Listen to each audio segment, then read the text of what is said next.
Bismillahirrahmanirrahim.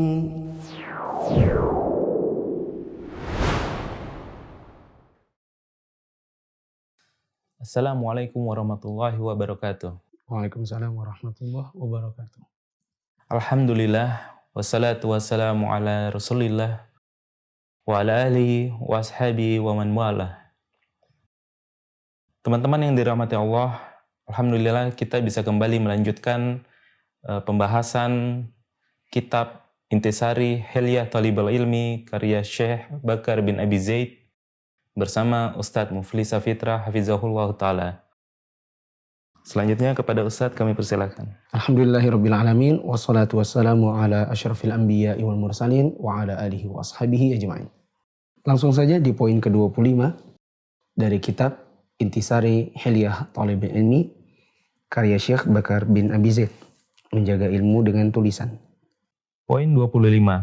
Menjaga ilmu dengan tulisan. Kerahkan segala usaha untuk menjaga ilmu dengan tulisan, karena mengikat ilmu dengan tulisan akan menjaga ilmu dari kesia-siaan dan menyingkat waktu untuk mencarinya manakala dibutuhkan, terutama saat mengalami masalah-masalah ilmu yang datang tidak disangka. Di antara manfaat terbesar menuliskan ilmu adalah saat lanjut usia dan kekuatan telah melemah. Engkau memiliki materi untuk disadur menjadi satu tulisan tanpa harus kerja keras dalam mencari dan menelitinya. Buatlah koleksi catatan pelajaran untuk menulis faedah ilmu, serba-serbi, dan artikel campuran tentang hal-hal yang beraneka ragam. Baik juga menggunakan sampul buku untuk menandai isi koleksi. Pindahkan catatan pelajaran yang telah terkumpul ke dalam klasifikasi berdasarkan tema, isi, halaman, dan jilid buku rujukan. Tandai bagian yang sudah dinukil atau halaman terakhir dibaca, agar tidak tercampur dengan yang belum dibaca. Asy-Sya'bi rahimahullah berkata, jika kamu mendengar suatu ilmu, tulislah meski di dinding. Teman-teman yang dirahmati Allah, ikatlah ilmu dengan cara menuliskannya. Dan itu adalah salah satu cara bagi seorang penuntut ilmu untuk menjaga ilmunya. Sampai-sampai Imam Asy-Sya'bi mengatakan, "Idza sami'ta syai'an faktubhu walau fil ha'id." Jika kamu mendengar suatu ilmu, maka tulislah meskipun di dinding. Ya, bukan berarti kita disuruh nyoret-nyoret dinding. Nanti kayak anak-anak sekolah yang nakal-nakal zaman dulu kan nulisnya di dinding. Ya, kalau mau ujian bikin, kalau bahasa kita kerpean, contekannya itu ditaruh di dinding. Maksudnya adalah ungkapan menunjukkan bahwa ini sangat ditekankan. Tadi ada beberapa tips, ya. Dan kenapa kita perlu untuk menulis ilmu? Kata Syekh, mengikat ilmu dengan tulisan akan menjaga ilmu dari kesia-siaan. Memang jujur aja, berapa banyak ikhwan yang ikut pengajian, tapi kalau kita recall, kita minta, coba apa hukumnya begini, apa hukumnya begitu. Itu akan sangat sulit dijawab bagi mereka yang kalau datang duduk itu nggak suka menulis. Yang cuma datang, nggak pernah membawa buku. Oke, mereka paham tapi sebatas untuk diri pribadi. Tapi manakala muncul sebuah ujian, itu menjadi sebuah momok yang menakutkan. Kenapa takut dengan ujian? Kenapa takut untuk ditanya? Salah satunya adalah karena memang ilmunya tidak terikat dengan kuat. Sangat beda dengan ikhwan-ikhwan yang kalau datang kajian itu senang menulis, membawa buku, banyak peralatannya, bahkan pakai kantong kotak pensil itu loh. Dulu SMA pernah nggak orang bilang gini, kayak cewek aja, laki-laki tuh pulpennya cuma satu aja. Kalau cewek itu yang pakai warna-warni. Ya. Itu ditepis, nggak ada yang seperti itu. Kewajiban untuk menuntut ilmu untuk semua orang, keseriusan dalam mencatat adalah untuk semua orang. Maka meskipun itu bolpen banyak di dalam kotak pensil, meskipun kita kajian dengan membawa segudang peralatan berwarna-warni, itu menunjukkan keseriusan. Ya. Alasan yang lain kenapa kita perlu untuk mengikat ilmu dengan tulisan adalah akan menyingkat waktu manakala dibutuhkan. Ya. Terutama saat menghadapi masalah-masalah ilmu yang datang tidak disangka. Apalagi kalau zaman sekarang kita sudah nulis, lalu kita punya website sendiri. Dulu orang pakai blog, ya, sekarang orang pakai Facebook, punya akun sendiri. Di situ kita nulis. Ya. Suatu hari kita lupa, kita tinggal buka handphone, searching di akun kita. Ya. Akan memudahkan untuk mencari manakala dibutuhkan. Di antara manfaat yang lain, bahkan yang terbesar adalah saat lanjut usia dan kekuatan hafalan sudah melemah. Kita bisa membaca kembali tulisan kita di zaman dahulu. Begitu juga manakala kita butuh untuk membuat sebuah materi. Misalnya nanti kalau di Mufid Islamic Academy di tahun kedua, insya Allah akan ada bagian-bagian kita belajar khutbah dan belajar berceramah, public speaking. Di mana kita butuh untuk menyadur materi-materi yang pernah kita pelajari, lalu untuk disampaikan di dalam sebuah mimbar ceramah atau khutbah. Ini buat teman-teman. Perlu dipahami, perlu untuk diketahui, ilmu yang paling mudah untuk kita sampaikan adalah ilmu yang kita pernah pelajari dan kita amalkan. Adalah sangat sulit bagi orang untuk menyampaikan sebuah ilmu yang dia gak pernah belajar, gak pernah menimba ilmunya, apalagi tidak pernah diamalkan. Kita akan sangat mudah untuk bicara tentang sholat, manakala sholat itu hari-hari kita kerjakan. Ya atau tidak? Ya. Dan itu butuh mengikatnya dengan sebuah tulisan. Nanti suatu saat kita butuh untuk menyampaikannya kepada orang. Diminta tausiah di kantor. Kamu menyampaikan tausiah, kamu kan jenggotnya panjang. Ya. Ayolah, kan kamu berilmu, kamu kan orangnya kelihatannya orang yang soleh. Kita nggak perlu kelabakan. Oh iya, saya punya catatan ilmu. Gitu nggak? Ya. Begitu juga ketika ingin membutuhkan ilmu tersebut dalam sebuah penelitian, ya, dalil-dalil yang mungkin pernah kita dengar dari ustadz-ustadz atau guru-guru kita. Oh iya, masalah ini pernah disampaikan dalilnya oleh Ustadz Anu. Lihatlah catatannya di dalil yang mana, di surat apa, di ayat yang keberapa. Bila kita punya catatan tentu akan memudahkan. Tapi di sini diberikan tips, buatlah koleksi catatan untuk menulis faedah ilmu, menulis serba-serbi, artikel campuran yang beraneka ragam. Contoh nih, masih ada nggak ya? Nah, masih ada, kebetulan. Anda punya catatan kayak gini. Ini adalah serba-serbinya atau contoh-contoh. Ya. Saya tulis di sebuah post-it. Kan ada lengket gitu ya. Ya. Terus ditempel. Oh ini udah lawas, nggak terlalu lengket, pakai selotip. Kalau ini masih lengket nih. Kita taruh di bagian yang sesuai. Ya. Kalau ini catatnya tentang qanaah misalnya, tak taruh di sebelah sini. Ya, dekat dengan dia. Karena kan penulis itu tidak selalu menyebutkan semua dalil. Ya. Ada dalil yang kita cari sendiri. Penulis itu kadang materinya materi secara teoritis. Adapun contoh nyata dalam kehidupan kita sehari-hari dia tidak sebutkan. Terus kita terpikir, oh iya contohnya ini.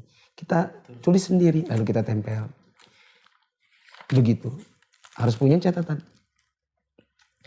Terus tadi disebut juga dibuat koleksinya. Kalau saya pribadi dulu waktu ngaji di awal-awal, saya paling suka pakai binder. Kayaknya saya sebutkan di catatan kaki ya. Coba dibuka catatan kaki. Nomor 51. Di zaman sekarang orang menandai dengan pembatas buku, binder, stabilo, kertas pembatas, kertas post-it, stiker dan macam-macam. Kalau di binder itu kan kita tinggal buka gini ya, cetek. Itu ada tempat kertas, lubang-lubang itu kan. Coba kalau buku yang sudah ini, yang ada lemnya atau staplesnya. Kalau kita nyata di sini, besok materinya fikih, masa kita lanjutin di sebelahnya. Ya. Besok materinya akidah, kita lanjutkan di sebelahnya. Akhirnya catatan kita itu akidah, fikih, akhlak, akidah, fikih, akhlak, kecampur-campur. Ya. Tapi kalau pakai binder, cabut di kertas kosong. catat akidah. Lihat kertas pembatasnya. Oh di sini. Buka dia. Cetek. Masukin kertasnya. Tutup kembali. Ya. Besok materinya fikih, ambil kertas yang kosong. Nyatat. Ini pembatasnya fikih. Ini pembatasnya akidah. Di sini pembatasnya adab. Besok pelajarannya berulang. Ambil kertas yang kosong, kembalikan ke tempat yang sesuai kemarin. Buka. Jadi temennya akidah semua, fikih semua, akhlak semua gitu. Lebih rapi. Terus kan dalam satu penjelasan di buku pasti ada yang sangat penting. Kita butuh pakai stabilo. Makanya saya sebutkan perlu stabilo. Makanya lagi saya sebutkan jangan pedulikan omongan orang laki-laki itu bolpennya cuma satu. Kalau warna-warni itu punya perempuan. Nah, kita butuh untuk stressing. Oh ini kalimatnya penting nih. Ya kan? Dan itu sangat dirasakan oleh ustadz-ustadz yang sudah mengajar. Kalau mengajar seperti ini tidak mungkin semua kata-kata dibaca. Ya, diungkapkan ulang. Kadang ada stressing saja pakai stabilo. Kita lihat kalimat yang ini, itu saja yang kita kembangkan. Ya. Kalau semua dibaca, orang bilang gini, wah ini mah namanya dibacakan. Bukan dijelaskan gitu. Sedangkan dalam penjelasan sebenarnya butuh stressing saja. Ya. Perlu kertas post-it tadi yang saya bilang ini. Perlu kertas pembatasnya untuk pembatas tema. Jadi teman-teman demikian kebutuhan kita dalam menjaga ilmu dengan tulisan dan bagaimana cara menjaganya berupa klasifikasi tema, klasifikasi halaman, sampai peralatan-peralatan yang sekiranya sangat memudahkan untuk menambahkan catatan-catatan penting. Nah, lanjut ke nomor 26. Poin 26. Menjaga perhatian. Kerahkan segala usaha untuk menjaga ilmu dengan perhatian, yaitu dengan mengamalkan dan mengikutinya. Hendaknya menjaga hadis dengan memperhatikan kandungannya, bukan sekedar menghafal riwayatnya. Orang yang menghafal riwayat dan ilmu itu banyak, namun yang memperhatikan kandungannya sedikit. Berapa banyak orang yang hadir, namun sama saja dengan yang tidak hadir. Berapa banyak orang yang berilmu, namun sama saja dengan yang jahil. Begitu pula penghafal hadis yang tidak mendapat manfaat apapun dari hadis yang dihafalnya. Karena sikapnya terhadap hukum yang terkandung dalam hadis itu sama halnya dengan sikap orang yang memang tidak mengetahui hadis itu. Hendaklah orang yang mempelajari ilmu hadis memiliki ciri khas yang membedakan dirinya dengan gaya orang awam, yaitu dengan meneladani jejak Rasulullah Shallallahu Alaihi Wasallam dan menjalankan sunnah-sunnah beliau yang bisa dia terapkan. Allah Ta'ala berfirman, sungguh pada diri Rasulullah itu terdapat suri tauladan yang baik bagi kalian. Quran Surah Al-Ahzab ayat 21. Teman-teman yang dirahmati Allah, kata Syekh di sini, jagalah ilmu itu dengan perhatian.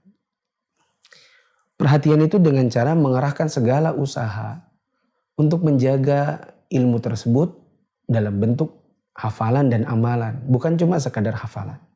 Kata Syekh, hendaknya menjaga hadis dengan cara memperhatikan kandungannya, bukan cuma sekadar menghafal riwayatnya. Karena berapa banyak orang yang hafal, tapi di antara mereka yang memperhatikan kandungannya itu sangat sedikit. Berapa banyak orang hadir tapi sama kayak yang tidak hadir. Berapa banyak orang berilmu tapi seperti orang jahil. Berapa banyak orang yang menghafal tapi tidak mendapatkan apapun. Sama seperti orang yang tidak menghafal karena tidak mengerti kandungan. Meskipun kita tidak juga menafikan pentingnya sebuah hafalan. Makanya anak-anak di masa-masa kecil kita tekankan lebih kepada hafalan ketimbang kandungan. Tapi nanti setelah kita dewasa, kita jangan hanya perhatian pada hafalan, tapi juga harus dengan kandungan. Seperti kita ngajarin anak kita yang sudah mulai remaja. Dia mulai menghafal nih hadis arba'in misalnya.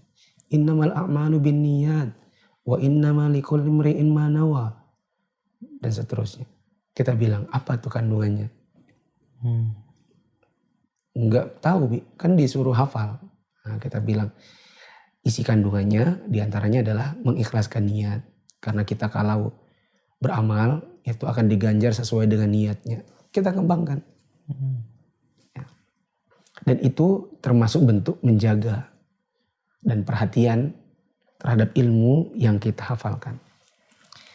Kata Syekh juga tadi, hiasi diri dengan ilmu dengan cara menjadikannya sebagai gaya. Maksud saya gaya di sini gaya dalam arti positif. Ya.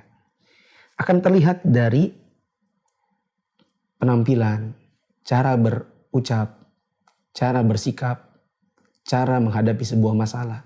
Akan sangat beda antara orang yang awam dengan orang yang belajar. Allah Subhanahu wa taala mengatakan laqad kana lakum fi Rasulillahi uswatun hasanah. Telah terdapat pada diri Rasulullah SAW sebuah teladan yang sangat baik. Nah, dan ini harus tercermin pada diri seseorang yang mempelajari sunnah-sunnah beliau. Wallahu a'lam bishawab. Mungkin kita jeda dulu. Baik teman-teman, kita jeda dulu dan akan kembali setelah yang satu ini.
Teman-teman, kita kembali lagi dalam pembahasan kajian Hilyah Thalibil Ilmi.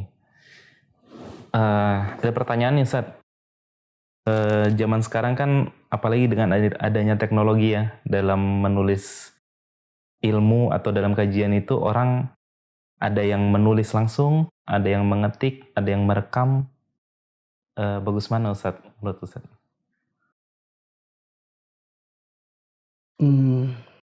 Kalau pengalaman, baik pribadi maupun ngelihat orang, sebenarnya ada plus minus.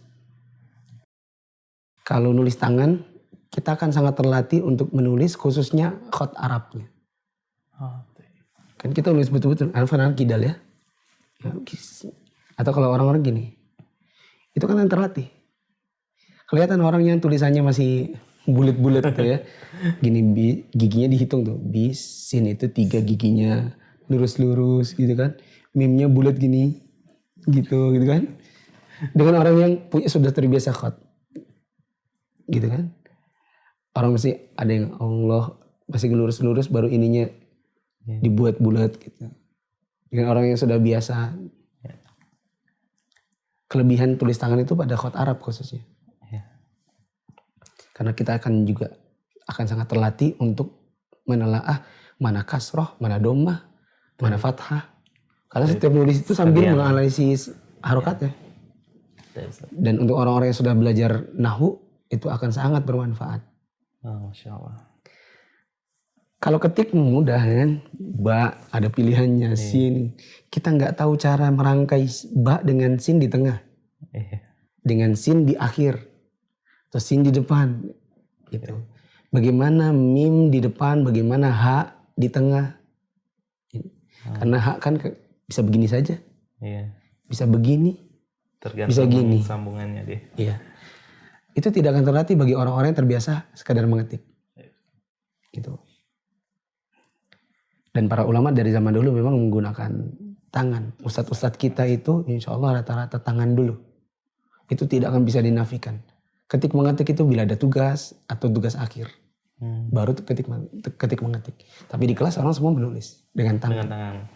Insya Allah. Adapun untuk rekaman, kelebihannya adalah kita yakin dalam menukil. Oh iya, betul. Kita bisa mengatakan begini. Pak Ustadz mengatakan begini. Lalu ada teman kita mengatakan, enggak seperti itu. Waktu itu saya mencatat bunyinya itu begini. Kita bilang, saya bahkan merekam. Lebih kuat mana? Lebih valid. Nah, jadi dari sisi nukilan bisa jadi dia lebih kuat. Tapi melihat teman-teman yang kebiasaan merekam, akhirnya malas menulis. Betul. Hampir saya tidak temukan ada teman yang kebiasaan merekam lalu menulis ulang. Kalau Ana pribadi dulu waktu kajian, Ana suka ngumpulin kertas-kertas bekas. Ya, kertas-kertas bekas, misalnya gini ya, terus jepit. Nah, sepanjang kajian ini tuh nulisnya oret-oretan cepat-cepat gitu. Gitu. Kalau Syekh menyebutkan ayat misalnya, Al-Quran, fi suratil Kahf, itu nggak nulis ayatnya lagi. Tapi langsung saja, Al-Kahf, ayat berapa, dah. Nanti di rumah, ini kan cakaran nih, jelek kan tulisannya. Nanti dipindahkan ke binder. Ditulis ulang, cakaran-cakaran tadi, disalin ulang gitu. Oh tadi gini-gini. Oh tadi Syekh menyebutkan Al-Kahf, ayat 17. Buka Qurannya. Terus ditulis ulang ayatnya. Nanti kalau sudah, ini catatan dirobek saja. Atau dibakar. Tapi lihat dulu, ada lafaz Jalalah Allah enggak? Oh enggak ada lafaz Jalalah Allah. Hanya singkatan-singkatan. Yang kurang jelas ya udah dibuang atau dibakar. Nanti kita punya catatan yang rapi, yang bagus. Ada satu kelebihannya untuk ketikan. Yaitu mudah di-share. Kalau kita ngetik langsung, kemudian bisa dimasukkan ke media sosial, orang bisa membaca. Nah, masing-masing ini punya kelebihan kekurangan. Tapi kalau Ana pribadi mengatakan, yang tulisan tangan itu tidak mungkin jadi opsi. Ketikan bisa jadi opsi. Karena antum tidak wajib untuk punya akun. Rekaman juga itu sebuah opsi. Karena antum tidak harus merekam. Bisa jadi minta rekamannya sama asistennya Syekh misalnya. Tapi untuk menulis nggak bisa. Tolong dong tuliskan. Tolong dong ketikin. Kalau ketikan bisa. Tolong dong ketikan. Atau kita sekarang pakai Google voice to text. Tinggal bla bla bla bla bla. Nanti ini ketik sendiri. Gitu. Jadi kesimpulannya tulisan tangan itu bukan opsional. Itu adalah sebuah keharusan untuk seorang penuntut ilmu memiliki catatan tangan. Adapun memindahkannya ke akun, men-share-nya ke akun, itu sesuatu yang bisa disiasati dengan cara yang lain. Kan bisa jadi kita nulis lalu kita jepret. Lalu kita posting. Maaf ya teman-teman, saya tidak menuliskan ulang dalam sebuah tulisan ketikan, tapi antum bisa lihat catatannya. Udah gitu. Nah, mungkin kita cukupkan dulu pada hari ini. Masya Allah, syukran faedah Ustaz. Baik teman-teman, demikian pembahasan intisari Hilyah Thalibul Ilmi pada kesempatan kali ini. Untuk para mahasantri dan mahasantriwati, apabila memiliki pertanyaan, bisa disampaikan di masing-masing grup dan akan dijawab insya Allah oleh para mualimin dan mualimat. Demikian, Assalamualaikum warahmatullahi wabarakatuh.